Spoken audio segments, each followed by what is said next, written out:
कि जो Saudi fund की जानिब से जो स्टेट बैंक के पास 3 अरब डॉलर रखवाए गए हैं, ये जो डिपॉजिट की रकम है स्टेट बैंक के ज़रिए मुबादला ज़खायर का हिस्सा बन जाने से हमारे मुल्क को, पाकिस्तान को या पाकिस्तानियों को, हमारी आवाम को क्या फ़ायदा होगा?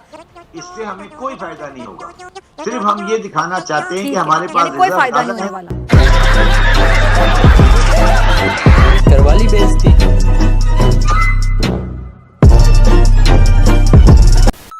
कैलकुलेट करो, अगर हमारा खसारा 10 से बढ़ता है तो पाकिस्तान डेंजर जोन में चला जाएगा। पूरी दुनिया में पाकिस्तान का मजाक उड़वा रहे हैं आप लोग। आपने सबसे पहले घबराना नहीं है।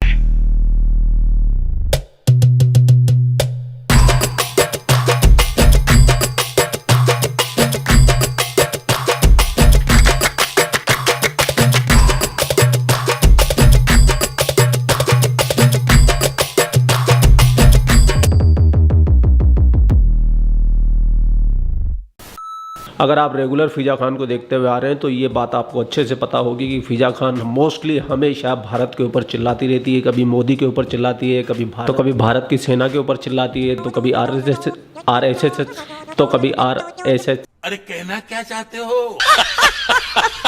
तो कभी आरएसएस के खिलाफ चिल्लाती है, तो कभी रो के खिलाफ चिल्लाती है, तो कभी अजित डोवाल के खिलाफ चिल्लाती है, तो कभी हिंदू लोगों के खिलाफ चिल्लाती है। तो मतलब चिल्लाती ही रहती है ये। और फिर रात को जब अपने मियाँ के साथ होती है तब भी चिल्लाती है। वो चिल्लाने में थोड़ा फर्क है। जो मियाँ के पास जाके चिल्लाती है वो तो हमको नहीं पता है कैसा होता है, लेकिन जो मीडिया में बैठ के चिल्लाती है वो आपने भी देखा है और मैंने भी देखा है। लेकिन आज कुछ बात अलग है। बात ये है कि फ़िज़ा खान को रियल में अगर रोते हुए देखना है ना, चूतिया मत बनाओ लोगों को। तो आज हम रोते हुए देखेंगे। लेकिन एक सेकंड, इमरान खान यूएई के आगे अपना कटोरा फैलाते थे और वो यूएई वाले कुछ ना कुछ डाल देते थे। तो इस बार यूएई वालों ने कुछ टर्म्स एंड कंडीशन ऐसे रख दिए, पाकिस्तान की चीखें निकलने को तैयार हो चुकी है। कुछ रहा नहीं, कुछ बाकी छोड़ा नहीं, ऐसा बुरा हाल कर दिया इनका।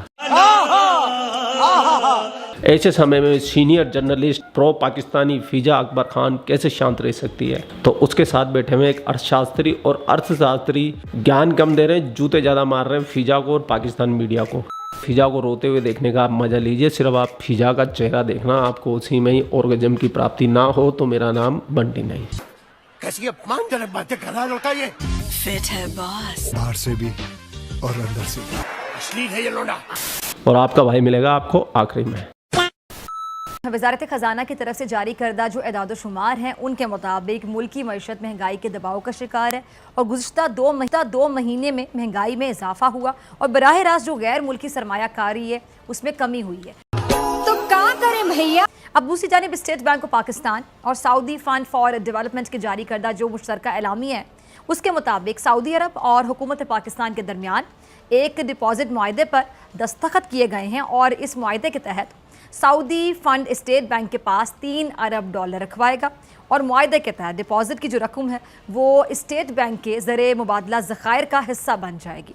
इस सिचुएशन पे बात करने के लिए मेरे साथ मौजूद सीनियर माहिर मुआशियात और साबिक चेयरमैन FBR शबर जैदी साहब। अच्छा जैदी साहब, ये रवा माली साल में जुलाई ता अक्टूबर ये जो करंट अकाउंट खसारा है ये 5 अरब 1 करोड़ डॉलर हो गया था और जो गुज़श्ता साल इसी अरसे की अगर बात की जाए तो ये खसारा 1 अरब 30 करोड़ डॉलर था।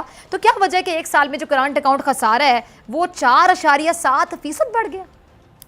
देखिए, बात ये कि अगर इसमें जो पता नहीं आपने मेरे पहले प्रोग्राम सुने हैं या नहीं, जो पाकिस्तान में रिसीट है एक्सपोर्ट की और रेमिटेंस की, उसमें एक लिमिटेशन है, वो आगे नहीं बढ़ सकती। तो हमें अपना इंपोर्ट का बिल कम करना चाहिए था, वो हमने नहीं किया और इंटरनेशनल प्राइसेस भी बढ़ी जिसकी वजह से हमारा इंपोर्ट का जिसका हमारा इंपोर्ट का बिल बढ़ गया और ये 5 हो गया। अगर ये 5-4 महीने में होता है तो अगर ये उसको मैं इसी लेवल लगाऊं तो ये 15 हो जाएगा साल में, ठीक है? और 15 का खसारा हम अफोर्ड नहीं कर सकते। मैं बिल्कुल कैलकुलेट करो, अगर हमारा खसारा 10 से बढ़ता है तो पाकिस्तान डेंजर जोन में चला जाएगा। तो इसलिए हमें इमीडिएटली अब इस पे इम्पोर्ट्स पे कर्व लगाना पड़ेगा और इम्पोर्ट्स को कट डाउन करना पड़ेगा। हमारी एक्सपोर्ट और रेमिटेंसेस नहीं बढ़ सकती, उसका एक साइकिल होता है, वो एक साइकिल में बढ़ती है, उसका एक लिमिटेशन होता है। तो हमें ये डिसाइड कर लेना चाहिए कि हम जून 2022 में 10 को क्रॉस नहीं करना है हमें, बस दैट्स ऑल। अगर हम 10 को क्रॉस करेंगे तो हम गलत जगह चले जाएंगे, ठीक है?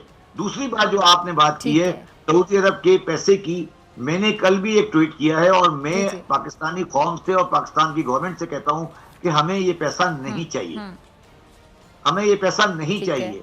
इन शराइत पे हम पाकिस्तान को इस तरह इन शराइत पे सऊदी अरब से में पैसा लेना हमारे लिए, हमारी कौमी गैरत के लिए, हमारी अना के लिए, हमारे फ्यूचर के लिए ठीक नहीं है। हमें 3 बिलियन से हमें कोई खास सही। फर्क नहीं पड़ जाएगा।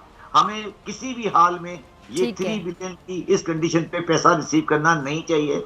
मैंने इमरान खान को ही मैसेज किया है, ठीक मैंने है। कल ट्वीट किया है, और मैं इस जो है पाकिस्तान की डिग्रेडेशन की, जो हमारी मॉरल डिग्रेडेशन इस डिपॉजिट के साथ है, मैं जाती तौर पे उसको एग्री नहीं करता। ठीक है, और दूसरी बात मैडम, ठीक मैं है। ये अच्छा बता दूं, शब्बर ज़ैदी पहली साहब, बात- आपकी मौजूदगी का फायदा उठाते हुए जी जी, बोलिए। आप अपनी बात कंप्लीट कर लीजिए जी। दूसरी बात अच्छा, मैं आपकी इस बात मौजूदगी से- का मैं फ़ायदा उठाना चाहती हूँ। मैं चाहती हूँ आप बिल्कुल आसान अल्फाज में आवाम को बता दें, जो बिल्कुल आसान अल्फाज हो, कि जो सऊदी फंड की जानिब से जो स्टेट बैंक के पास 3 अरब डॉलर रखवाए गए हैं, ये जो डिपॉजिट की रकम है स्टेट बैंक के ज़रिए मुबादला ज़खायर का हिस्सा बन जाने से हमारे मुल्क को, पाकिस्तान को या पाकिस्तानियों को, हमारी आवाम को क्या फ़ायदा होगा? बहुत ही आसान अल्फाज में। इससे हमें कोई फायदा नहीं होगा। सिर्फ हम ये दिखाना चाहते हैं ठीक कि है, हमारे पास यानी कोई रिजर्व फ़ायदा नहीं ज़्यादा होने है। वाला। हमारा कोई फायदा नहीं होगा इससे। ठीक है, ਹੱਸਦੇ ਚਿਹਰਿਆਂ ਦਾ ਮਤਲਬ ਇਹ ਨਹੀਂ ਹੁੰਦਾ ਕਿ ਉਹਨਾਂ ਨੂੰ ਕਦੇ ਕੋਈ ਤਕਲੀਫ ਨਹੀਂ ਹੁੰਦੀ ਉਹਦਾ ਮਤਲਬ ਇਹ ਹੁੰਦਾ सिर्फ हम ये दिखाना चाहते हैं कि हमारे पास रिजर्व हैं, तो उसके बेस पर हमारा करेंसी जो है वो ठीक है। वैल्यू, इस पर हमारा कोई इमीडिएट फायदा नहीं है। हमारी इंपोर्ट जो है वो ठीक है। तकरीबन 70 बिलियन डॉलर के करीब है। हम इंपोर्ट में किसी तरीके से 3-4 ठीक है। बिलियन कम करके उसको पूरा कर सकते हैं। ये जो तरीका सऊदी अरब ने अपनाया है, ठीक है। जो उनकी टर्म्स हैं, ये कम से कम एज ए बागैरत पाकिस्तानी मुझे काबिल कबूल नहीं है। अच्छा, मुझे ये काबिल ठीक है। कबूल नहीं। अच्छा, गैस के शोबे के माहिरीन भी जी जी जी जी जी ज़ैदी साहब कुछ कह रहे हैं आप? और दूसरी बात मैं आपको ये बता दूं, मैंने कल भी एक बयान में कहा था, मुझे जी, ये जी। डिस्काउंट रेट पे 1.5% का इंक्रीज भी काबिल कबूल नहीं है।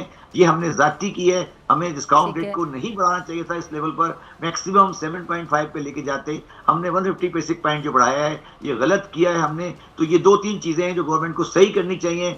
सऊदी अरब से पैसे के एग्रीमेंट आपने जरूर कर लिया है, मगर उसको ड्रॉ नहीं करें आप। ठीक है, ठीक है। और अच्छा ज़ैदी साहब, ये जो गैस के शोबे के माहिरीन है वो कहते हैं कि जी इस साल सर्दियों में गैस का बहरान बहुत ज़्यादा शिद्दत इख्तियार कर लेगा, शदीद तर होने का खदशा है, और इसकी वजह हुकूमत का जो बर वक्त मनसूबाबंदी है, प्लानिंग है, फैसले ना करना है, ऐसा कहा जा रहा है। तो आप अग्री करते हैं इस बात से कि हुकूमत ही वाकई ना अहली है, कि जब पता था कि बहरान आ सकता है, सर्दियाँ भी आनी थी, गर्मियाँ तो हमेशा नहीं रहनी थी, तो पहले इस पर काम क्यों नहीं किया गया? पहले से कोई स्ट्रैटेजी, हिकमत अमली, कोई प्लानिंग, मनसूबाबंदी क्यों नहीं की गई? देखिए, इसमें थोड़ा मैं इस पे थोड़ा सा डिसएग्री करता हूँ, क्योंकि पाकिस्तान में जो गैस की अच्छा। जो कमी है, गैस की जो कमी है वो आज से नहीं है, वो हमेशा सर्दी में होती है। और पाकिस्तान के पास ठीक स्टोरेज है, भी होती नहीं है है, बिल्कुल।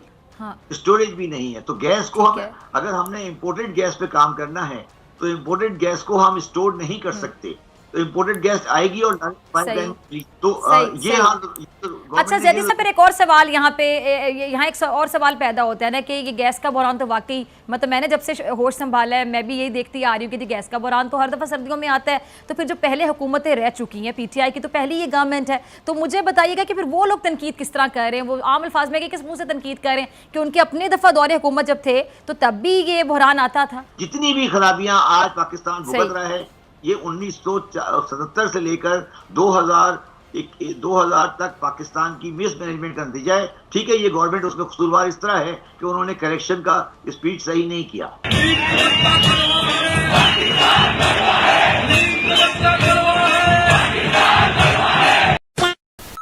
तो दोस्तों, मैंने फिजा के इतने वीडियो देखे हैं, इतने वीडियो मैंने एडिट किए हैं। मैं सच बताता हूँ, मुझे खुद को ऐसा महसूस हुआ कि जैसे बस इसकी आंख में से आंसू ही नहीं निकले। बस इतने बुरी तरीके से पता नहीं कैसे मचल रही थी, कभी इधर नजरें जा रही है, कभी उधर नजरें जा रही है, कभी वो कहना क्या चाह रही है, सुनना क्या जा रही है। मतलब पाकिस्तान अपनी हरकतों की वजह से इन परिस्थितियों पर जाके चला गया है कि अब उनको भीख भी शर्तों पर मिलने लगी है, और भीख भी ऐसे मिलने लगी है जो इनके जमीर को तार तार कर दे। समझ रहे हो? लेकिन पाकिस्तानियों में तो जमीर है ही नहीं। लेकिन ये लोग कभी सुधरने वाले हैं नहीं, और हम ये सुधरेंगे नहीं, और हम इनके मजे लेना छोड़ेंगे नहीं।